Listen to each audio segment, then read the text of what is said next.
கச்சத்தீவை மீட் பண்ணுவீங்க, எத்தனை காலமா இந்த வரைவில் கொண்டு வருவீங்க? கச்சத்தீவை கொடுத்ததான்னு சொல்ற கட்சி காங்கிரஸ்.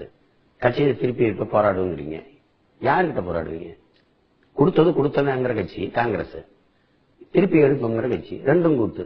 இது மாதிரி எங்களை ஒரு பைத்தியக்கார மக்களா நினைச்சு எத்தனை காலத்துக்கு நீங்க எப்படி? நாளைக்கு நம்ம ஆட்சிக்கு வந்து போர் தொடுத்து போயிருவோமா? எப்படி நம்ம கட்சிக்கு போடுவோம்? நீதிமன்றம் மூலமாவும் சர்வதேச தீர்வு மூலமா தானே போயாகணும்.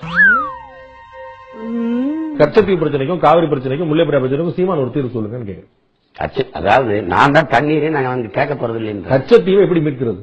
காவிரியில தண்ணி எப்படி வாங்குறது? முல்லை பெரியாறு அணையை 156 அடிக்கு எப்படி கொண்டு வருது? அதான் தம்பி, இந்த மாநிலங்கள்ல நீருங்கிறது அரசியலாக்கப்பட்ட பிறகு அதுல ஒரு தீர்வு காண முடியாது. தண்ணீரின் தேவையில நம்ம தண்ணீரை விட மாற்று வழியில தீர்வு காண முடியாத பிரச்சனையா தான் இருக்குங்கிறது நீங்க உணர்ந்துகிட்டு இருக்கீங்க. அப்புறம் தீர்வு காணல அவங்க குற்றச்சாட்டு. நான் கேட்கறது கச்சத்தீவு பிரச்சனை இல்ல, முல்லை பெரியாறுல காவிரில துரோகம் செஞ்சுட்டாங்கன்னு சொல்றீங்கல்ல, அதுக்கு ஒரு தீர்வு நீங்க சொல்லுங்க. நான் கேட்கிறேன்.